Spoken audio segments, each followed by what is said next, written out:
미국 전체 기술 공급망이 한 나라에 완전히 의존. 그 의존도 무려 95%. MIT 교수들도 실리콘밸리 CEO들도 모두 고개를 저었습니다. 이건 불가능합니다. 하지만 그 순간 새벽 2시 백악관에 긴급 소집된 건 바로 대한민국 전문가였습니다. 테슬라도 아이폰도 심지어 챗GPT까지 모든 게 멈춰버릴 수 있다는 충격적 사실이 드러났거든요. 전 세계 최강국들이 경악했습니다. 어떻게 한국이 이런 위치에 세계 패권의 판도를 완전히 뒤바꾼 대한민국의 놀라운 실화.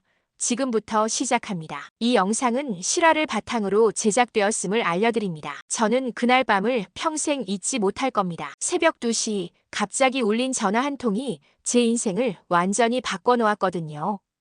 정윤호 박사님이십니까? 저는 백악관 국가경제위원회 소속입니다. 지금 당장 워싱턴으로 오실 수 있으십니까? 처음엔 장난 전화인 줄 알았습니다. 하지만 30분 후 인천공항행 정부 전용기 티켓이 이메일로 날아왔죠. 그제야 깨달았습니다. 이건 진짜라는 걸. 비행기 안에서 받은 브리핑 자료를 보고 충격을 받았습니다. 미국 전체 기술 공급망이 하나의 나라에 목줄이 잡혀 있다는 내용이었거든요. 그 나라가 바로 우리나라 한국이었습니다. 백악관 웨스트윙에 도착했을 때의 긴장감은 지금도 생생합니다. 복도를 걸으면서 드는 생각은 하나뿐이었어요. 도대체 무슨 일이 벌어진 걸까? 회의실 문이 열리자 놀라운 광경이 펼쳐졌습니다. 경제보좌관, 국방부 차관, 상무부 장관까지 미국 최고 위층들이 모여 앉아 있었거든요. 그들의 표정은 심각했습니다. 아니, 절망에 가까웠다고 해야겠네요. 정윤호 박사, 당신만이 해답일지도 모릅니다. 경제보좌관이 저를 보며 던진 첫 마디였습니다. 그 순간 회의실 안의 공기가 얼어붙었어요. 미국 기술 공급망에 비상사태가 발생했습니다. 반도체, 배터리, 디스플레이까지 핵심 부품들이 모두 한국에 의존하고 있다는 사실을 뒤늦게 깨달았거든요. 상무부 장관이 테이블 위로 두꺼운 보고서를 밀어냈습니다. 표지에는 빨간 글씨로 기밀이라고 적혀 있었죠. 애플 아이폰의 메모리 칩은 삼성과 SK 하이닉스가 독점하고 있습니다. 테슬라 배터리는 LG 에너지 솔루션과 SK온이 공급하죠. 심지어 구글 데이터 센터의 서버용 메모리까지 한국 기업들이 장악했습니다. 저는 그때 깨달았습니다. 이들이 왜 새벽에 저를 불렀는지를. 만약 한국이 공급을 중단한다면 어떻게 될까요? 제가 조심스럽게 물었습니다. 국방부 차관이 어두운 표정으로 대답했어요. 미국 경제가 멈춥니다. 스마트폰 생산이 중단되고 전기차 공장이 문을 닫겠죠. 아마존 클라우드 서비스까지 마비될 겁니다. 그 순간 저는 소름이 돋았습니다. 세계 최강국 미국이 우리나라 하나에 이렇게까지 의존하고 있다니. 하지만 왜 하필 한국인가요? 다른 나라들은 뭘 하고 있었던 겁니까? 제 질문에 회의실은 다시 한번 정적에 휩싸였습니다. 모든 시선이 저에게 집중됐죠. 경제보좌관이 한숨을 내쉬며 말했습니다. 그게 바로 우리가 당신을 부른 이유입니다. 한국은 어떻게 이 모든 걸 가능하게 만들었을까요? 당신이 지금 들고 있는 모든 전자기기에는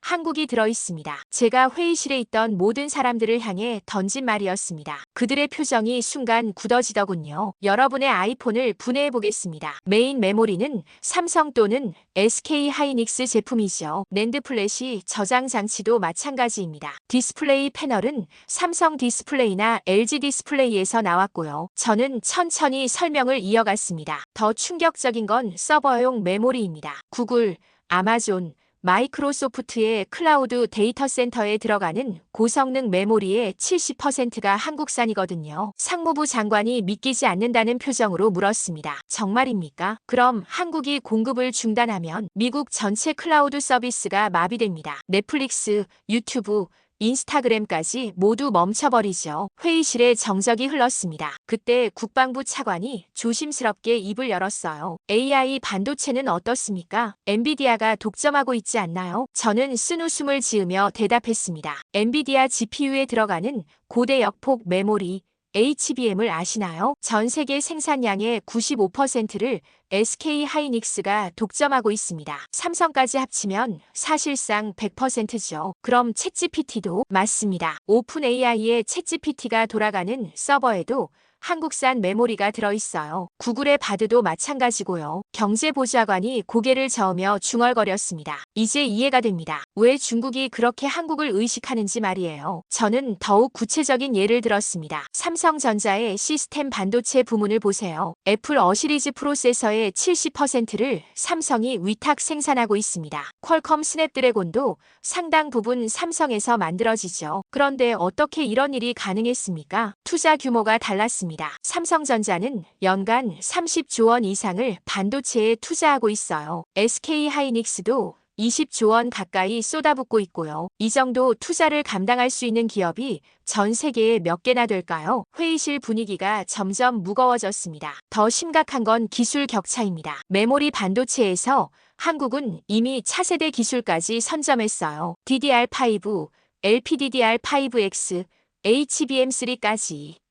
다른 나라들이 따라잡으려면 최소 5년은 걸릴 겁니다. 국방부 차관이 당황한 목소리로 물었습니다. 그럼 지금 당장 미국이 할 수 있는 일은 없다는 말입니까? 솔직히 말씀드리면 거의 없습니다. 반도체 공장 하나 짓는데 5년이 걸리거든요. 기술력은 또 다른 문제고요. 저는 마지막으로 가장 충격적인 사실을 털어놓았습니다. 이 칩 하나가 없으면 미국 경제는 정말 멈춘다는 게 제 결론입니다. 회의가 계속 진행되면서 더욱 놀라운 사실들이 쏟아져 나왔습니다. 배터리 이야기를 해보겠습니다. 저는 새로운 자료를 펼치며 말했습니다. 배터리가 끊기면 테슬라도 벤츠도 그냥 고철입니다. 상무부 장관이 긴장한 표정으로 몸을 앞으로 기울였습니다. LG에너지솔루션이 테슬라 모델 Y의 배터리를 독점 공급하고 있습니다. 포드의 F150 라이트닝도 SK온 배터리를 쓰죠. GM의 얼티움 배터리는 LG와의 합작사에서 만들어집니다. 저는 계속해서 설명했습니다. 더 중요한 건 배터리 소재입니다. 양극재의 핵심 원료인 리튬, 니켈, 코발트를 정제하고 가공하는 기술도 한국이 앞서고 있어요. 그럼 미국 전기차 산업 전체가 한국 배터리 기업들에게 달려있다고 봐도 무방합니다. 경제보좌관이 심각한 표정으로 물었습니다. 공급망 다각화는 안 되나요? 이미 늦었습니다. 중국 CATL은 가격 경쟁력은 있지만 안전성 문제가 있어요. 일본 파나소닉은 기술력은 좋지만 생산 능력이 부족하고요. 저는 더욱 구체적인 수치를 제시했습니다. 2024년 기준으로 LG에너지솔루션, SK온, 삼성 SDI 세 회사가 전 세계 전기차 배터리 시장의 40% 이상을 차지하고 있습니다. 국방부 차관이 놀란 목소리로 말했습니다. 그럼 바이든 정부의 전기차 정책도 한국 기업들 없이는 불가능합니다. 미국이 목표로 하는 2030년까지 전기차 50% 보급, 이건 한국의 협조 없이는 달성할 수 없어요. 회의실 분위기가 더욱 긴장감으로 가득했습니다. 그런데 여기서 끝이 아닙니다. 저는 또 다른 충격적인 사실을 공개했습니다. 현대자동차 그룹이 미국에서 무서운 속도로 성장하고 있어요. 제네시스는 럭셔리 시장에서 독일 차들을 위협하고 있고 현대와 기아는 전기차 시장에서 테슬라 다음 가는 점유율을 기록하고 있습니다. 정확한 수치가 어떻게 됩니까? 2024년 미국 전기차 시장에서 현대차그룹은 8%의 점유율을 기록했습니다. 아이오닉5와 EV6의 성공이 결정적이었죠. 상무부 장관이 한숨을 내쉬었습니다. 그럼 결국 전기차 생태계 전체가 배터리부터 완성차까지 한국이 핵심을 쥐고 있다고 보시면 됩니다. 저는 마지막으로 가장 중요한 포인트를 짚었습니다. 미국이 한국을 잃는다는 건 미래차 시장을 잃는 것과 같습니다. 자율주행차에 들어가는 반도체부터 배터리까지 모든 게 연결되어 있거든요. 회의실에 깊은 정적이 흘렀습니다. 모든 참석자들이 심각한 표정으로 고민에 빠져 있었죠. 그런데 한국은 어떻게 이런 위치에 올라설 수 있었을까요? 경제보좌관의 질문이 다음 주제로 자연스럽게 이어졌습니다. 중국의 보복, 일본의 제재, 전부 성장의 발판이 됐습니다. 저는 한국이 겪어온 시련들을 하나씩 설명하기 시작했습니다. 2017년 사드 배치로 중국이 한국에 경제 보복을 가했을 때를 기억하시나요? 롯데마트 철수, 한알령 실시, 관광객 입국 금지까지. 회의실 참석자들이 고개를 끄덕였습니다. 그때 모든 전문가들이 한국 경제가 큰 타격을 받을 거라고 예측했죠. 하지만 결과는 어땠을까요? 저는 잠시 멈춘 후 계속했습니다. 한국 기업들은 중국 의존도를 줄이고 다른 시장을 개척했습니다. 삼성전자는 베트남과 인도로 생산 기지를 확대했고 현대차는 미국과 유럽 시장에서 더욱 적극적으로 나섰어요. 경제보좌관이 흥미로운 표정으로 물었습니다. 그럼 오히려 도움이 됐다는 말씀인가요? 맞습니다. 위기가 기회가 된 거죠. 저는 더욱 구체적인 사례를 들었습니다. 2019년 일본의 수출 규제는 더욱 극적이었습니다. 반도체 핵심 소재 세계 품목에 대한 수출 규제, 모든 사람들이 한국 반도체 산업이 무너질 거라고 생각했어요. 국방부 차관이 궁금해하며 몸을 앞으로 기울였습니다. 하지만 결과는 정반대였죠. 한국 정부와 기업들이 총력을 기울여 소재 국산화에 나섰습니다. SK머티리얼즈는 고순도 불화수소 양산에 성공했고 동진세미캠은 포토레지스트 개발에 성공했어요. 저는 성취감 어린 표정으로 말을 이어갔습니다. 결국 일본에 대한 의존도를 대폭 줄이면서 오히려 경쟁력이 강화된 겁니다. 위기를 기회로 바꾼 전형적인 사례죠. 코로나19는 어땠습니까? 상무부 장관이 질문했습니다. 코로나가 터졌을 때도 마찬가지였습니다. 전 세계가 팬데믹으로 혼란에 빠진 사이 한국은 K방역으로 세계의 주목을 받았죠. 저는 당시를 회상하며 말했습니다. 더 중요한 건 비대면 경제의 급성장이었어요. 삼성과 SK하이닉스의 메모리 반도체 수요가 폭증했습니다. 재택 근무용 PC, 온라인 수업용 태블릿, 클라우드 서비스 확장까지. 실제 수치는 어땠나요? 2020년과 2021년 한국 반도체 수출은 역대 최고치를 연달아 경신했습니다. 전 세계가 어려울 때 한국만 호황을 누린 거죠. 저는 한국의 특별함을 강조했습니다. 이 정도 회복 탄력성을 가진 나라가 한국 말고 또 있을까요? IMF 외환위기도 2008년 글로벌 금융위기도 모두 극복하고 더 강해져서 돌아왔습니다. 회의실 분위기가 점차 경이로움으로 바뀌고 있었습니다. 한국 기업들의 DNA가 다른 것 같습니다. 위기 상황에서 오히려 더 빠르게 혁신하고 적응하는 능력 말이에요. 경제보좌관이 감탄하며 말했습니다. 맞습니다. 그게 바로 한국이 지금의 위치에 오른 비밀입니다. 저는 확신에 찬 목소리로 대답했습니다. 하지만 이제 미국도 이 현실을 직시해야 할 때가 왔습니다. 한국은 더 이상 보호받아야 할 약소국이 아니라 세계 경제의 핵심축이 된 거거든요. 회의가 한창 진행되고 있을 때 갑자기 문이 열리며 한 보좌관이 다급하게 들어왔습니다. 죄송합니다. 긴급 상황이 발생했습니다. 보좌관이 경제보좌관에게 무언가를 속삭였고 그의 표정이 순간 굳어졌습니다. 잠깐 중단하겠습니다. 10분 후 다시 돌아온 경제보좌관의 얼굴은 창백했습니다. 방금 상황실에서 보고가 올라왔습니다. 유럽연합과 중국이 동시에 우리에게 항해 전화를 걸어왔어요. 저는 무슨 일인지 궁금했습니다. 무슨 항해 말입니까? 트럼프 대통령이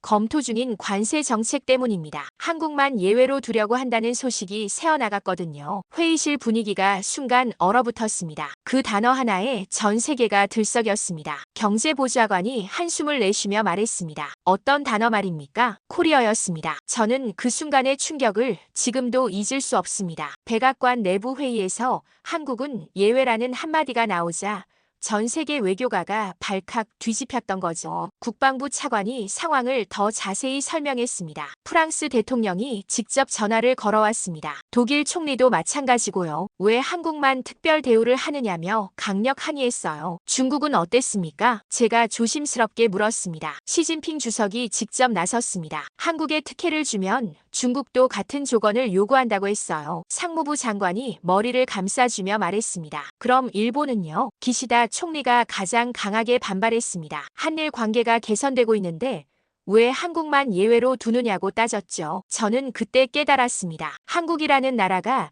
세계 외교에서 얼마나 중요한 위치에 있는지를. 백악관 비공식 회의록을 보면 더욱 놀랍습니다. 경제보좌관이 기밀 문서를 꺼내며 말했습니다. 한국은 예외이자 변수라고 적혀 있어요. 다른 나라들과는 차원이 다른 존재라는 뜻이죠. 왜 그런 평가가 나온 걸까요? 제가 물었습니다. 공급망 의존도 때문입니다. 한국 없이는 미국 경제가 돌아가지 않는다는 걸 이제야 깨달은 거예요. 회의실에 무거운 정적이 흘렀습니다. 더 충격적인 건 다른 동맹국들의 반응이었습니다. 국방부 차관이 말을 이었습니다. 영국 총리도 호주 총리도 캐나다 총리도 모두 같은 질문을 던졌어요. 왜 한국인가? 그 질문에 뭐라고 대답했습니까? 대답할 수가 없었습니다. 한국만이 가진 독특한 위치를 설명하기 어려웠거든요. 저는 그 순간 한국인으로서 묘한 자부심을 느꼈습니다. 미국조차 어떻게 할 수 없는 나라가 된 것 같습니다. 경제보좌관이 쓴 웃음을 지으며 말했습니다. 정확한 표현입니다. 미국이 세계 최강국이지만 한국 앞에서는 한없이 작아지거든요. 관세를 부과하면 미국이 망하고 안 하면 동맹이 반발합니다. 경제보좌관이 절망적인 표정으로 저에게 말했습니다. 회의실 안의 분위기는 점점 무거워지고 있었어요. 구체적으로 설명해 보겠습니다. 상무부 장관이 두꺼운 보고서를 펼치며 시뮬레이션 결과를 공개했습니다. 한국산 반도체에 25% 관세를 부과한다면 미국 소비자들이 지불해야 할 추가 비용이 연간 800억 달러입니다. 제가 깜짝 놀라며 물었습니다. 800억 달러요? 맞습니다. 아이폰 하나당 150달러씩 더 비싸집니다. 맥북은 400달러, 테슬라는 3,000달러가 추가로 들어가죠. 국방부 차관이 더욱 심각한 문제를 지적했습니다. 데이터 센터 운영 비용도 40% 증가합니다. 아마존, 구글, 마이크로소프트가 벌써 반발하고 있어요. 어떤 반발 말입니까? 이미 로비스트들이 국회의 사당에 몰려들었습니다. 한국산 반도체 관세만큼은 절대 안 된다는 입장이에요. 경제보좌관이 한숨을 내쉬며 말을 이었습니다. 그럼 관세를 안 부과하면 어떻게 될까요? 이게 더 큰 문제입니다. 저는 상황의 심각성을 조금씩 깨달았습니다. 독일 총리가 어제 직접 전화를 걸어왔습니다. BMW와 벤츠에는 관세를 부과하면서 현대기아차만 예외로 둘 순 없다는 거죠. 프랑스는 어떤 반응인가요? 마크롱 대통령이 더 직설적이었습니다. 한국만 특혜를 주면 유럽연합 전체가 미국과의 무역관계를 재검토하겠다고 했어요. 상무부 장관이 더욱 복잡한 상황을 설명했습니다. 일본이 가장 강하게 반발하고 있습니다. 기시다 총리가 한일 관계 개선이 의미 없다며 분노했거든요. 그럼 중국은요? 제가 조심스럽게 물었습니다. 시진핑이 아예 다른 카드를 꺼냈습니다. 한국이 예외라면 중국도 같은 대우를 요구한다는 거예요. 회의실에 정적이 흘렀습니다. 공급망 다변화 계획은 어떻게 됐습니까? 저는 대안책을 물어봤습니다. 완전히 실패했습니다. 경제보좌관이 쓴 웃음을 지으며 대답했습니다. 미국 기업들에게 반도체 생산을 늘려달라고 요청했지만 기술 격차가 너무 컸어요. 인텔조차 삼성이나 SK 하이닉스의 메모리 기술을 따라갈 수 없었습니다. 국방부 차관이 더욱 절망적인 현실을 털어놓았습니다. 대만 TSMC에 의존하려 했지만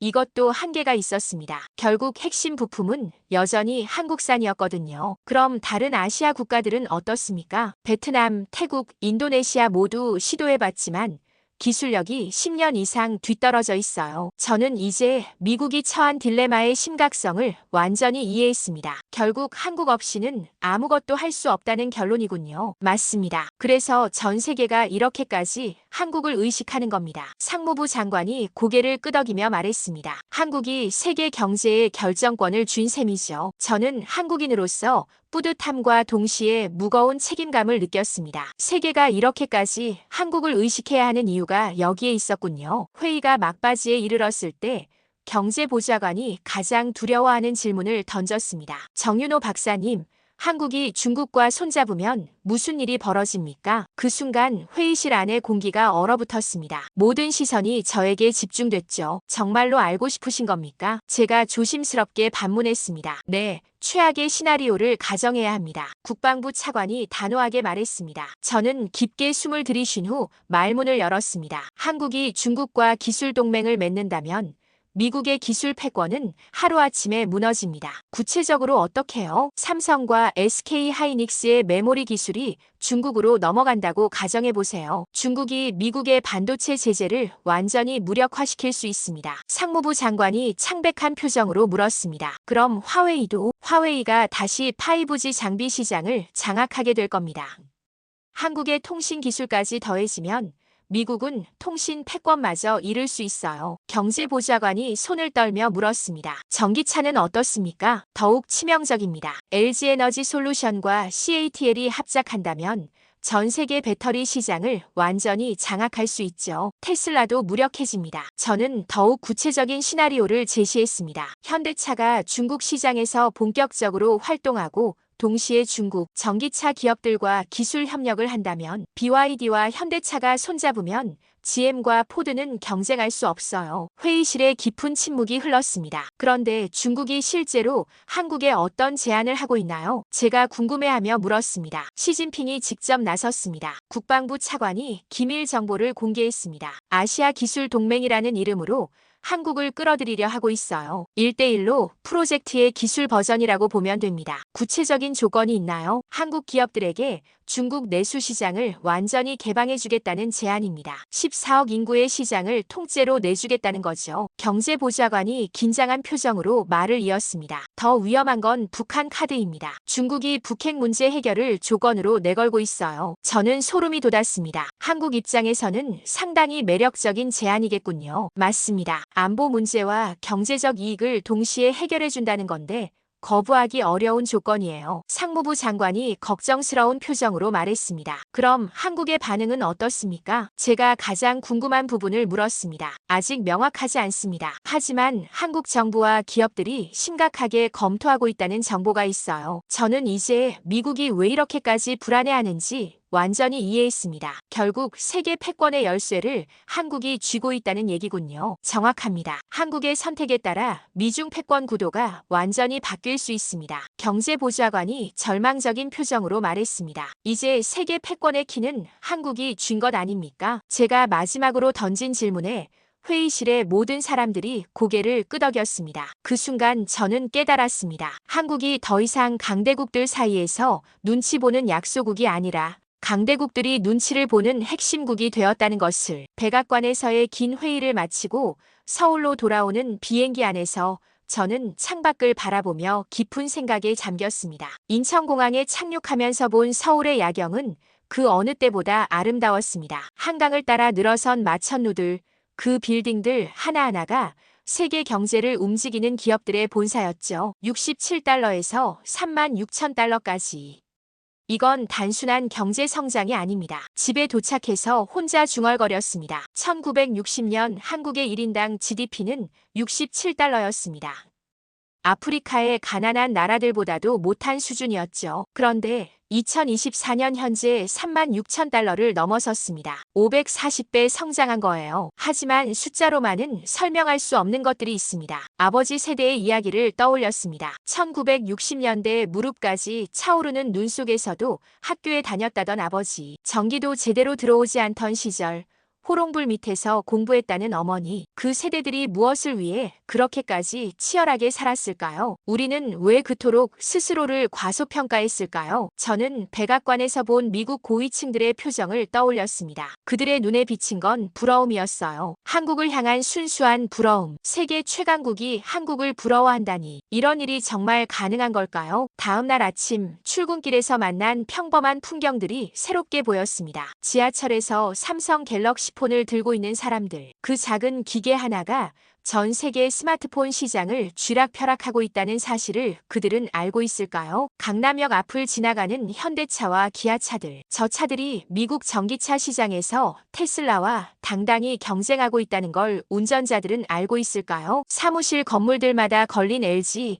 SK, 포스코의 로고들, 저 회사들이 세계 경제의 핵심 인프라를 책임지고 있다는 사실을 우리는 제대로 인식하고 있을까요? 점심시간에 만난 후배가 물었습니다. 선배님, 미국 출장 어땠어요? 한국이 정말 대단한 나라구나 싶었어. 뭐가요? 저는 잠시 생각한 후 대답했습니다. 우리가 만든 것들이 세상을 움직이고 있더라고. 후배가 의아한 표정을 지었습니다. 아마 무슨 말인지 이해하지 못했을 거예요. 그 표정이 바로 우리의 현주소입니다. 우리 자신이 얼마나 대단한 성과를 이뤄냈는지 제대로 모르고 있어요. 한국인의 DNA에는 특별한 것이 있습니다. 위기를 기회로 바꾸는 능력, 절대 포기하지 않는 끈기, 그리고 끊임없이 앞으로 나아가려는 의지. IMF 때도 그랬습니다. 온 국민이 금 모으기 운동에 나섰죠. 2008년 금융위기 때도 코로나19 때도 마찬가지였어요. 위기 때마다 더 강해져서 돌아왔습니다. 이제 세계가 한국을 주목하고 있습니다. 미국이 부러워하고 중국이 견제하고 유럽이 의식하는 나라가 됐어요. 저녁에 한강공원을 산책하면서 바라본 서울의 야경은 정말 아름다웠습니다. 63빌딩부터 롯데타워까지 강남의 마천루들이 한강에 그대로 비쳐 있었어요. 저는 그 순간 깨달았습니다. 이 빛나는 야경이 우리가 이뤄낸 기적을 보여주고 있다는 것을. 폐허에서 시작해서 세계 10위 경제대국까지, 원조받는 나라에서 원조하는 나라까지, 이런 나라가 또 있을까요? 우리는 이제 당당해져야 합니다. 더 이상 스스로를 과소평가해서는 안 돼요. 세계가 한국을 바라보는 시각이 완전히 바뀌었습니다. 이제 우리 스스로를 바라보는 시각도 바뀔 때가 됐어요. 한국은 더 이상 변방의 작은 나라가 아닙니다. 세계 경제의 중심에 서 있는 핵심국이 되었습니다. 그 빛나는 서울의 야경이 바로 그걸 말해주고 있었습니다. 오늘의 사연은 어떠셨나요? 재미와 감동이 있었다면 구독과 좋아요 부탁드립니다. 감사합니다.